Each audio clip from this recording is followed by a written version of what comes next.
أعوذ بالله السميع العليم من الشيطان الرجيم من همزه ونفخه ونفسه وأن ليس للإنسان إلا ما سعى.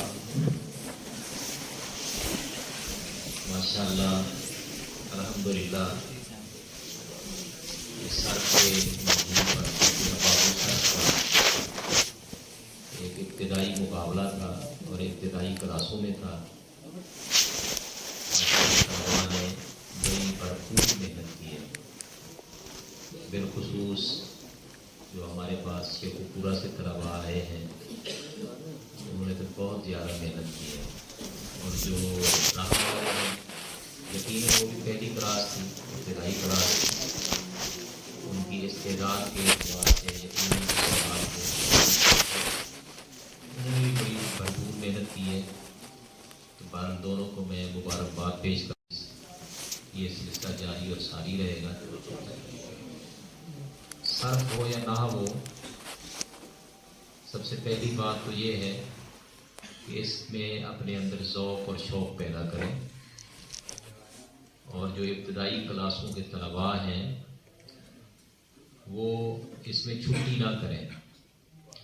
ہمارے استاد مرحوم مولانا سلطان محمود رحمہ اللہ تعالی وہ فرمایا کرتے تھے کہ یہ جو صرف اور نحو کی کتابیں ہیں، ابتدائی کتابیں بالخصوص، اگر ایک ہفتہ آپ نے چھٹی کر لی ہے تو تقریباً پورا ایک مہینہ جو ہے نا آپ کا ڈسٹرب رہے گا.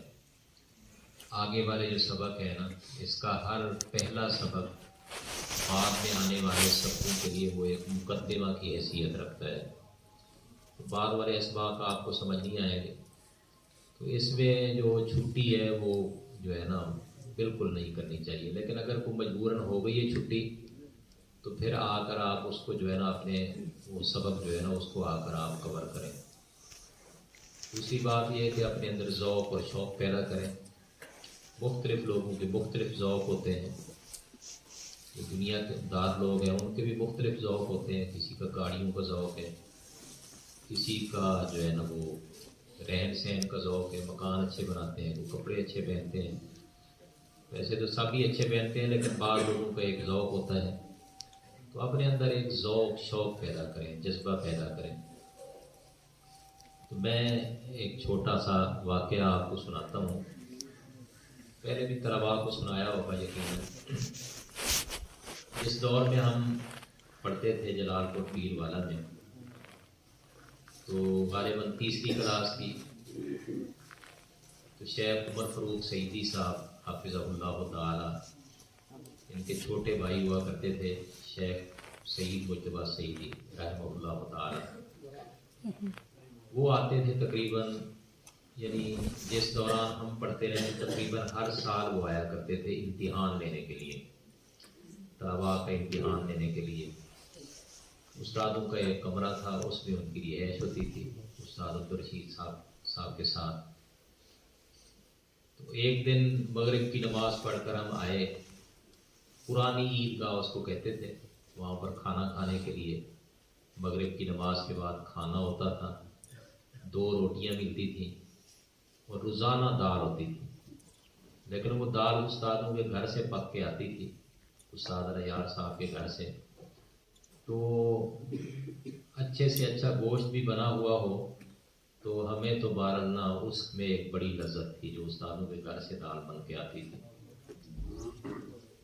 تو شیخ سعید مجتبیٰ سعیدی صاحب حافظہ اللہ رحمہ اللہ تعالی وہ اپنے کمرے سے باہر آئے تو ہم دال کھا رہے تھے. تو طلباء جمع ہو گئے ان کے ارد گرد، اپنے ممتحن کے ارد گرد. تو باتوں باتوں میں انہوں نے پوچھا کہ پتہ تو تھا ان کا کہ آج کیا پکایا شام کو. ہم نے کہا جی دال ہے. انہوں نے پوچھا جی دوپہر کا کھانا کیا تھا. دوپہر ملتا تھا 10 بجے. تو ہم نے کہا جی وہ آلو تھے پکے ہوئے. تو وہ بھی آلو کی طرف ہمیں لانا چاہتے تھے کسی طریقے سے نا. تو انہوں نے پھر فرمایا کہ یہ بتاؤ کہ آلو کون سا سیرا ہے. تو خیر وہ ہم جمع تھے 20-30 طلباء جو ہے نا ارد گرد. تو سوچ کے میں نے الحمدللہ وہ بتا دیے 3 سیگے تھے، ایک بتایا، پھر انہوں نے کہا کہ ایک اور بھی ہے، اور بھی ہے، تو تینوں بتا دیے۔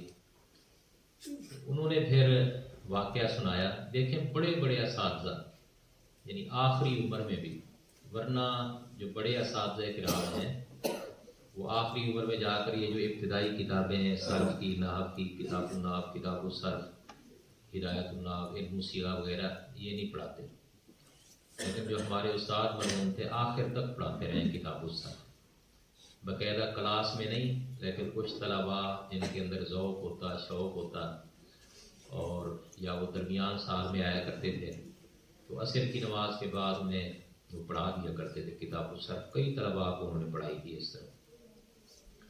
وہ فرماتے ہیں کہ مجھے استاد اللہ یار صاحب نے بھیجا بازار سے آلو لانے کے لیے۔ تو اس دور میں شاپر وغیرہ نہیں ہوتے تھے، تو جو ہمارے کندھے پہ رومال ہوتا تھا نا، وہی ہمارا ہینڈ بیگ ہوتا تھا، شاپر ہوتا تھا۔ تو میں نے بازار سے آلو لیے، اور وہ جو میرے پاس رومال تھا، رومال کے اندر میں نے ڈال دیے۔ تو جو مسجد تھی، بڑی مسجد، کہتے ہیں کہ اس کی جو دروازہ تھا، مین دروازہ، تو اس سے میں داخل ہو رہا تھا، اور جو بڑے استاد تھے وہ عصر کی نماز کے بعد بیٹھ جاتے تھے مسجد میں، وہ تھوڑی دیر بیٹھے رہے تو وہ نکل رہے تھے، تو مجھے انہوں نے دیکھ لیا تو بلایا، تو پوچھا کہاں پہ گئے تھے؟ میں نے کہا جی بازار گیا تھا۔ کیا کرنے کے لیے؟ میں نے کہا جی وہ استادوں نے بھیجا تھا آلو لانے کے لیے۔ تو انہوں نے پوچھا کہ دکھاؤ، پھر میں نے وہ آلو دکھائے، چھوٹے چھوٹے تھے وہ۔ انہوں نے پھر پوچھا کہ بتاؤ کہ آلو سیگا کیا ہے؟ میں نے تھوڑی دیر سوچ بچار کے بعد بتا دیا ان کو ایک سیگا۔ دوسری کلاس تھی، وہ فرماتے ہیں کہ میری اس وقت۔ استادوں نے مجھے کہا، بڑے استادوں نے، دیکھیں ان کا ذوق شوق آخری عمر تک کیسا تھا، انہوں نے کہا جی ایک اور سیگا بھی ہے آلو۔ میں نے کہا نہیں استاد جی ایک تھا، میں نے بتا دیا۔ انہوں نے کہا چلو جو انسان کے پاس آپ نے ساتھ کیے نا، ان کے پاس آپ تھوڑا سا آگے چلے تو پھر میرے ذہن میں آگے سوچتے سوچتے بتا دیا میں نے۔ انہوں نے پھر فرمایا کہ ایک اور سیگا بھی ہے۔ میں نے کہا نہیں استاد جی اب بس کریں، 2 بتا دیے میں نے۔ انہوں نے کہا کہ نہیں، فیصلہ پھر آپ کو استادوں کے پاس ہوگا جن کے پاس آپ صرف پڑھتے ہیں۔ تو وہ مجھے لے کر چل پڑے، تو قریب ہی تھا کہ استاد اللہ یار صاحب وہ پڑھاتے تھے صرف، ان کے پاس پہنچ جاتے۔ میں نے کہا استاد جی یاد آ گیا۔ تو پھر فرماتے ہیں کہ وہ تیسرا سیگا بھی میں نے بتا دیا۔ تو 4 سیگے بن سکتے ہیں۔ تو آپ میں سے کوئی ہے جو بھی بتا دے وہ 4 سیگے کون سے ہیں؟ جس کو آتے ہیں وہ بتائیں۔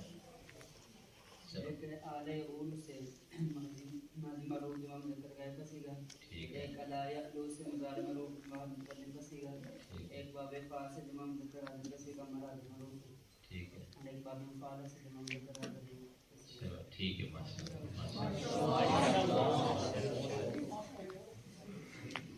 چلو اللہ تعالیٰ آپ کو کامیاب کرے انشاءاللہ۔ یہ جو صرف ہے نا، اس کے اندر بعض چیزیں جن کی وجہ سے مغالطہ لگتا ہے۔ عام طور پر اگر لام کرنے کے اندر واو ہو، اور بہت ساری گردانے اور سیگے ایسے ہیں جن میں واو کو یا سے بدل دیا جاتا ہے، اس کا جب اثر پوچھا جائے تو مغالطہ لگ جاتا ہے واوی اور یائی کے ساتھ۔ تو طلبا، اب اس میں ایک سیگا تھا بھی لیکن وہ پیچھے رہ گئی ہے۔ مرضیتن کیا تھا اصل میں؟ مرضیتن اصل میں کیا تھا؟ مرضویتن بھی کیا تھا؟ مغالطہ لگ جاتا ہے، مرضویتن کی بجائے طلبا کیا بتا دیتے ہیں؟ مرضویتن بتا دیتے ہیں۔ دوسری بات یہ ہے کہ یہ پھر واو یا مساوقات کس سے بدل جاتی ہے؟ الف سے، اور جو اس مفعول کے سیغے ہیں ان میں جا کر مغالطہ لگ جاتا ہے۔ مساوقات یہ واو یا الف سے بدلتی ہے، پھر الف اجتماع ساکنین سے گر جاتا ہے، پھر مغالطہ لگ جاتا ہے تثنیہ کے سیغوں کے ساتھ۔ مثال کے طور پہ نا مسمن، مسمیان، مسمن، مسمیان، مسمونا، مسمینا، مسمونا یہ بھی جمع مذکر کا ہے، مسمینا یہ بھی کس کا ہے؟ جمع مذکر کا ہے، نسبی جری حالت ہے۔ تو اصل میں کیا تھا؟ مسمعین، کیا تھا؟ پہلے تو واو کو یا سے بدلا تو مسمعین بن گیا، پھر یا متحرک ما قبل اس کا مفتوح یا کو الف سے بدلا، الف کو اجتماع ساکنین کی وجہ سے گرا دیا تو کیا بن گیا؟ مسمین بن گیا۔ اب اس کا مغالطہ لگ جاتا ہے تسنیہ کے ساتھ۔ اگر میں یہاں پہ پوچھ لیتا آپ سے جن کا مقابلہ تھا کہ مسمین کیا سیکھا ہے، تو بہرحال یہ تو ماشاء اللہ تعالیٰ بڑی محنت کر کے رہے ہیں، ایسے عام طور پر یہی بتا دیتے ہیں کہ تسنیہ کا ہے۔ اگر آپ تسنیہ کا کہیں گے تو پھر اعتراض لازم آئے گا۔ تسنیہ میں تو نون اعرابی مقصور ہوتا ہے، کیا ہوتا ہے؟ مسلم کا تسنیہ کیا آتا ہے؟ مسلمین، راجل کا راجلین، تو مسمین اس کا تو نون کیا ہے؟ مفتوح ہے۔ تو آخر میں جو نون اعرابی اگر مفتوح ہو تو یہ کس کی علامت ہوتی ہے؟ جمع مذکر سالم کی علامت ہوتی ہے، تسنیہ کی علامت تو نہیں ہوتی۔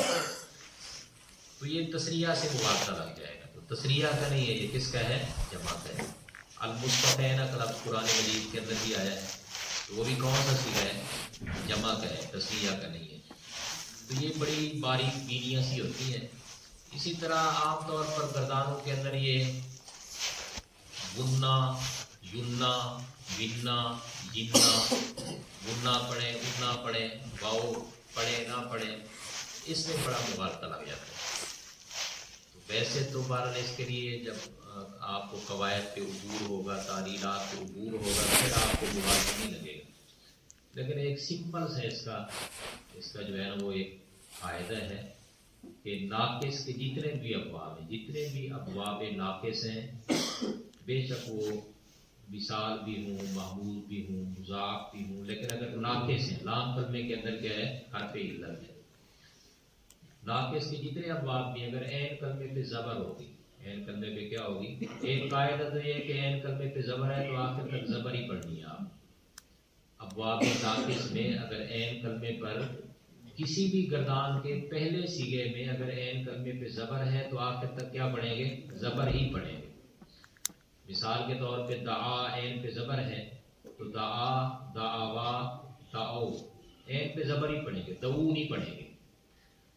اور دوسری بات یہ ہے کہ اگر عین کلمے پہ زبر ہے ابواب ناقص میں تو پھر جمع مذکر کے جو صیغے ہیں ثقیلے کے، اس میں آپ غنہ پڑھیں گے، واحد منہ صادر میں کیا پڑھیں گے؟ جینا پڑھیں گے۔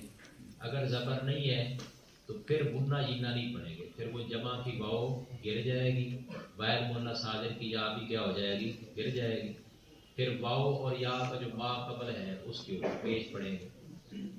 تو بہرحال ہے تو ظاہر بات ہے یہ ایک دن کی سمجھانے کی چیزیں نہیں ہیں، تو اللہ تعالیٰ آپ کو کامیاب کرے۔ تو آخر میں انشاءاللہ کچھ باتیں آپ سے کہیں گے انشاءاللہ۔